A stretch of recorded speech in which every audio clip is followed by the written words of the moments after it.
Okay, today we're going to go to Kadesh Barnea, behind me on the screen. But before I get there, was anyone not here last week? Just to do I'll do a little connector. So, Dana came up with the idea for this and calling it Into the Wilderness. Jody, when I was walking in, said, "Are we going to get out of the wilderness today?" And the answer is no. But I'll try and point you in the right direction. When I was thinking about this particular short series, sometimes it's helpful to remind ourselves why we look at the Old Testament stories. I mean, partly because the New Testament requires it. In order to get the New Testament, you got to understand the Old Testament, but partly because we're told to in the New Testament. Paul tells us on 2 different occasions that we are to study the Old Testament as a warning and as an encouragement. So let me show you the verse I'm thinking of. This is from 1 Corinthians 10. Paul says, "I do not want you to be ignorant of the fact, brothers and sisters, that our ancestors were all under the cloud, and that they all passed through the sea. They were all baptized into Moses in the cloud and in the sea. They all ate the same spiritual food and drank the same spiritual drink, for they drank from the spiritual rock that accompanied them, and that rock was Christ. Nevertheless, God was not pleased with most of them. Their bodies were scattered in the wilderness. Now, these things occurred as examples to keep us from setting our hearts on evil things as they did." So what Paul is saying to us is that what happened to the children of Israel in the wilderness was a warning for them, and these stories were preserved for our instruction. In other words, everything that happens in the Old Testament is relevant to us. There's always something to teach us. So I want to look with you today at Numbers 13-14. I was talking with Claire Gilman, right, just 5 minutes ago, and I've never heard a sermon on this or a teaching on this passage, and so it was interesting to me to go and read this carefully. The reason we're looking at it is last week we looked at that moment as they're going into the wilderness for the first time. They're fleeing from Pharaoh. They're about to cross the Red Sea. They're about to go into the wilderness. Today I want to look at this moment where they are about to leave the wilderness, but then they don't. And they go back in for another 38 years. So let me get you the map. This is the map we had last week, and Susan Fries, bless your heart, Susan. Where are you, Susan? Got me a laser pointer, so I don't have to use the broom anymore. So up here, you can see Goshen over here. This is where they were. And you can't? No, I'm going to honor Susan. You're going to see it. Goshen's right here. That is a tiny dot. Yeah, I tried to use this to tease my dog last night, and he didn't notice the dot. So anyway, Goshen, you see the dot now? You got it? Okay, follow the dot. They're going to go down. There's 2 possible routes for the Exodus. I like this one. They go down here to Pihahiroth. They cross the Red Sea.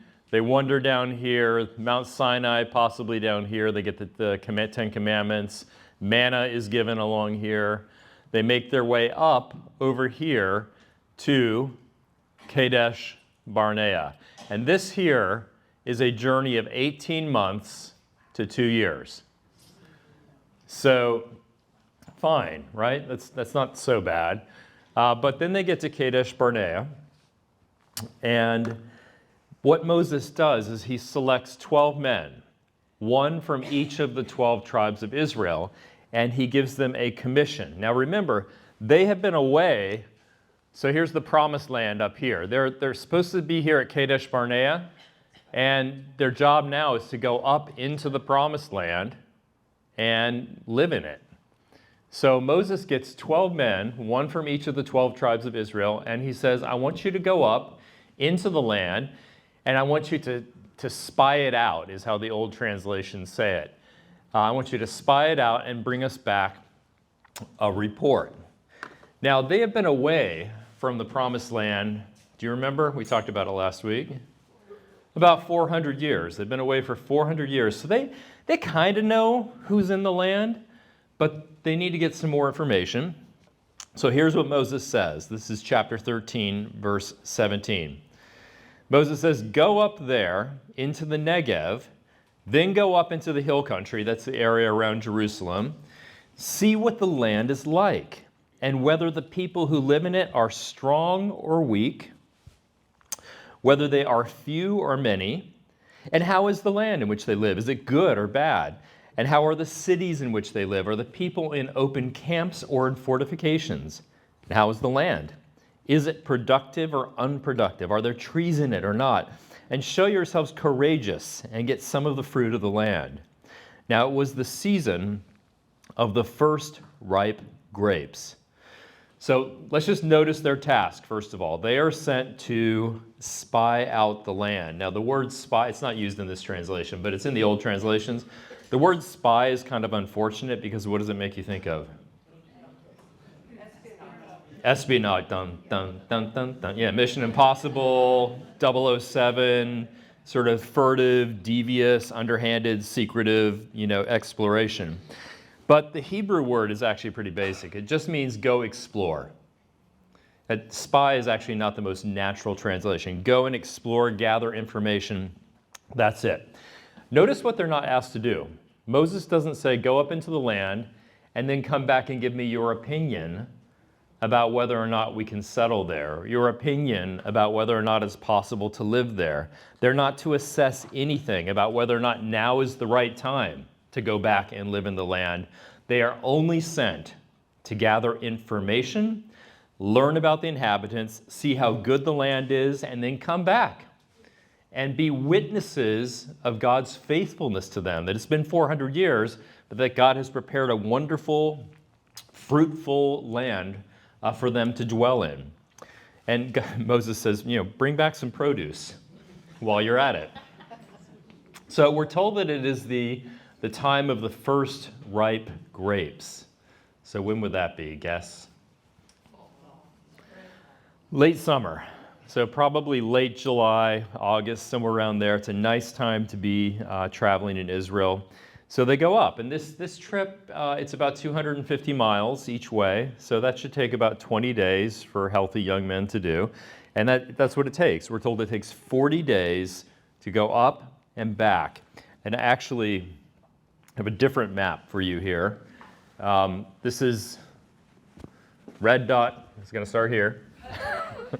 They're here, sort of down at Kadesh Barnea, and they're going to work their way up through this area. And here's Jerusalem right there, all the way up past Shechem. They're going to go past the Sea of Galilee. They're actually going to get all the way up into modern-day Lebanon. Here's Mount Hermon right here. So then they're going to come back. It's a long journey, but they're going to see everything in the land. So they go on their journey, and we're told that they come back, and they return with a giant cluster of grapes and pomegranates and figs.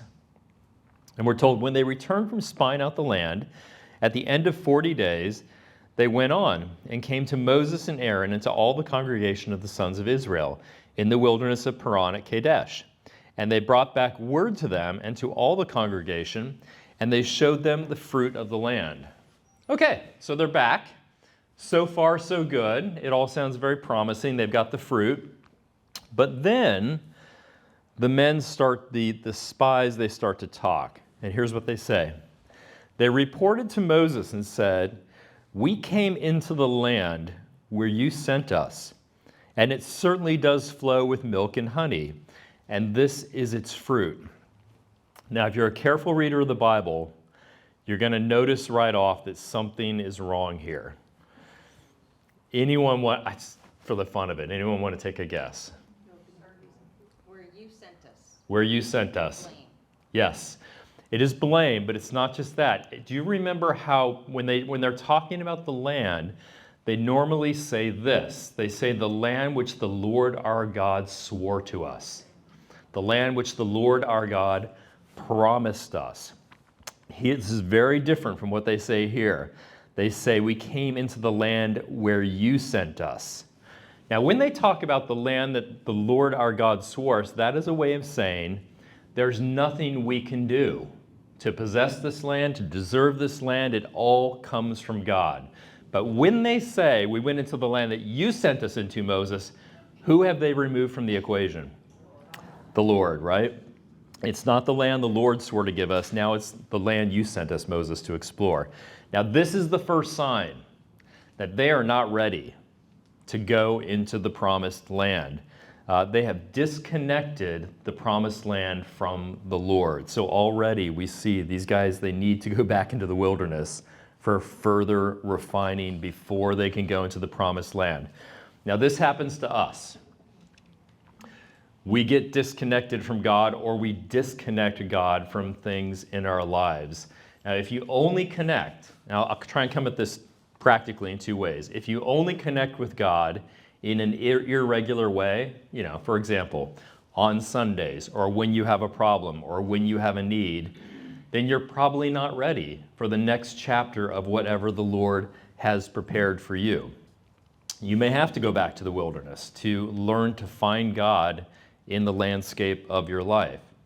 So I'll come to the second application in a minute. So that's the first thing. They have disconnected God from the promise of the land.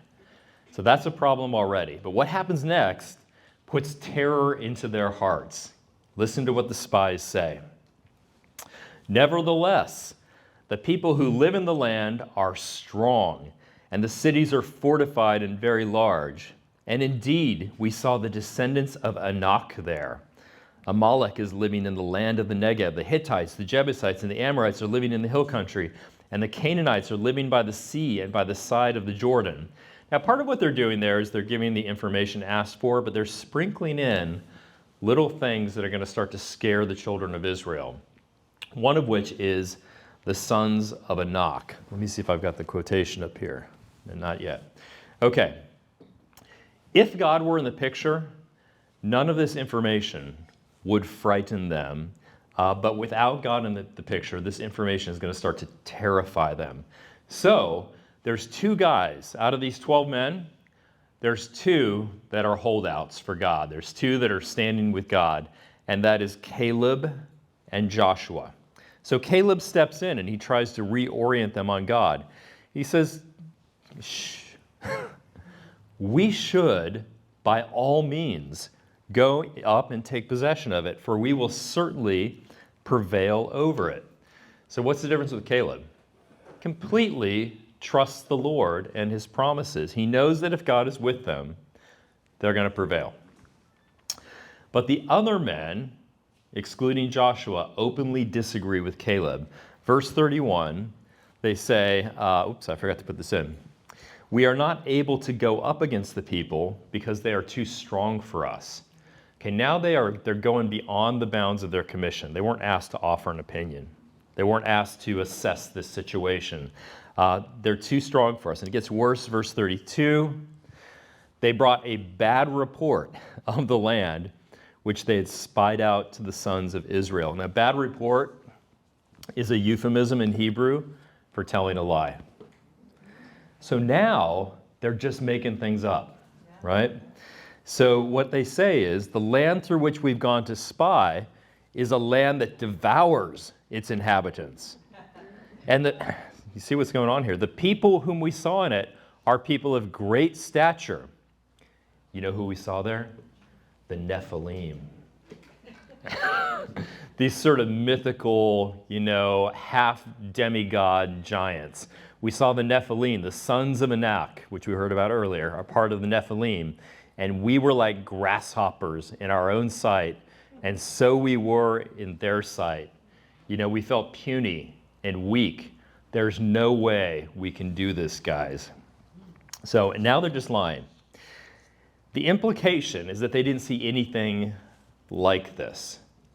They're just so committed to their own deception now, they're making things up. And it's so sad, right? Because they're less than 2 years out from God having parted the Red Sea, having freed them from Pharaoh, having freed them from the iron chariots. They're at the edge of the promised land. The goodness of the Lord, the land of milk and honey, is in front of them. All they have to do is trust the Lord and walk into the blessing and settle there. So you would think that after everything they saw God do, this would be cake, easy. All they have to do is remember what God has done. Which brings me to remembrance. So over the last year, I've been doing a very close read. In fact, I just finished this morning, a very close reading of Isaiah. And one of the things I learned that I never noticed before is that there was a position in the royal court. This started with King David. It was called the Mizakir. And the Mizakir it translates in your Bible as the recorder. This is the person who would keep track of all the battles and write them down, keep track of all the matters that came before the king and write them down. He was also the royal historiographer. But I went back and I'm like, how have I never noticed this before? And I looked at the word Mizakir and I realized it literally translates as the one who reminds. Now don't steal this for a podcast, Jody, because I'm going to use this in a sermon coming up. And yeah. But I loved it. I love that. The one who reminds. I was thinking about my job, and a lot of what I do is remind you, week after week of God's goodness, His love, His encouragement, His presence, His strength, His grace, His mercy, His forgiveness, all those things for you. But we need reminders throughout the day. I mean, Dana's a reminder to me. She's the one who reminds me of God's goodness. I'm the one who reminds her. We remind our children. We need this ministry in our midst for each other. You are to be one who reminds for other people, because how quickly we forget. Less than 2 years, God had parted the Red Sea. Less than 2 years, He destroyed the Egyptian army, and they've forgotten. They need one who reminds. So,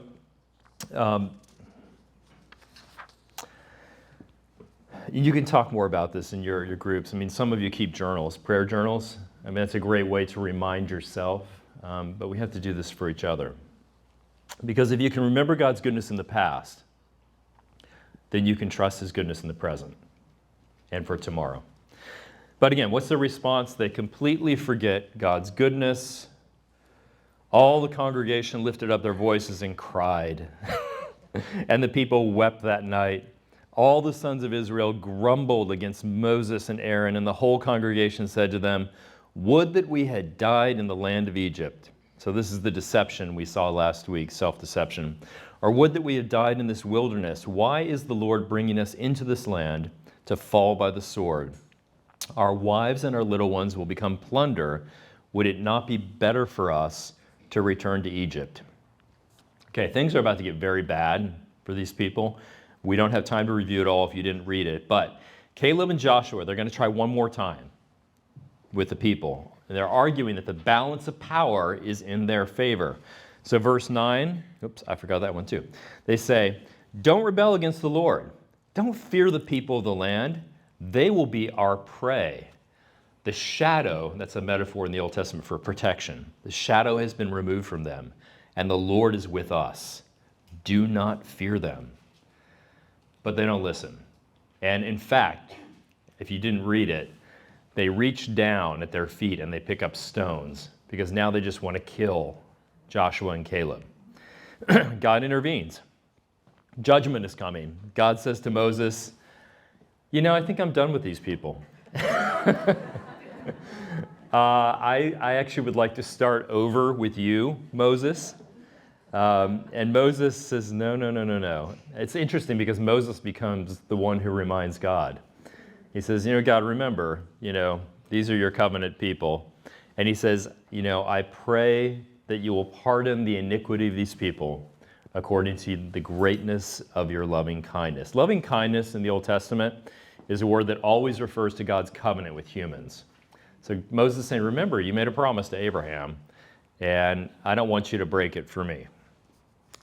So the Lord pardons them, but there is a price. Verse 23, "These people shall not see the land which I swore to their fathers. They will die in the wilderness, all except Caleb and Joshua." So the judgment is that they're going to have to spend 38 more years in the wilderness. It's, again, a journey that was meant to last less than 2 years, now becomes decades. And what we see is that they've got to learn these same lessons over and over and over again. These are lessons of trust and obedience and dependence on the Lord. So it doesn't really matter. I know some of you looked at different episodes in the wilderness last week, from the hitting the rock for water to the quail coming down. It doesn't matter which episode it is. They've got to learn this lesson over and over again. Now, repeatedly, God's going to speak to them through this, and how wonderful that these stories were preserved for us so we can learn from them. Now, last night, after my talk, Dana came home and told me that a question came up in her group. And so the benefit of giving this talk a second time is I can address that if it's going to come up today. Someone in her group asked, so what was the difference between these people in Kadesh Barnea and 38 years later when they're standing on the edge of the promised land? And I think the difference is, I thought about it overnight, is that Deuteronomy is the last book before they go back into the promised land. It's basically a long sermon from Moses. And Moses, over and over in that book, keeps telling them, remember, remember, remember. He's the one who reminds in that book. He reminds them of all of God's goodness. And in that book, they don't grumble. They don't complain. They don't push back. They're ready to go. They appear to have learned their lesson. And in they go in the book of Joshua. So, in closing, I know Dana brought this up in her first talk, talking about Psalm 84. There is a sense in which the whole of the Christian life is like a wilderness experience. That you and I as believers, we're aliens traveling through a foreign land. And in fact, Peter talks about this in his letter. He says, you are resident aliens. Do you remember that comedy in the 90s, Third Rock from the Sun? Or Mork and Mindy, if you're older, like me. The comedy of an alien coming to live among us who's trying to pass him or herself off as a human being. This is actually the word that the Bible uses to describe Christians. Foreigners, aliens, same word. That there's a sense in which you don't belong here anymore. That you actually belong to another kingdom and you're living here as a foreigner in this place. Your citizenship is in heaven. Now, that doesn't mean that we ignore this world or its blessings, or the hurts. And it doesn't mean that we just focus on the afterlife. It just means that you and I, we've got to be attentive to how we are passing through this world. So never, never, never shun the wilderness. It's where the Lord refines his people. But, to quote Jody, who said, are we getting out of the wilderness today? We're not quite getting out, but let me say this. It is never your destiny to stay in the wilderness. Amen. Yeah. It's your final destination is the promised land. So there's a saying, it started with the early writers of Christianity, and their saying was that the end will be like the beginning. And they were talking about your destiny. So your end, all of our ends in Christ, will be like the beginning. Where did the beginning happen? In a garden, right? The wilderness is what happens in between. And when you read Revelation 21 and 22, it describes a garden again. Your destiny is that heavenly city that will come to earth, which will be a beautiful garden, like the Garden of Eden. So the end for you will be like the beginning. The wilderness, not your destination. The garden is.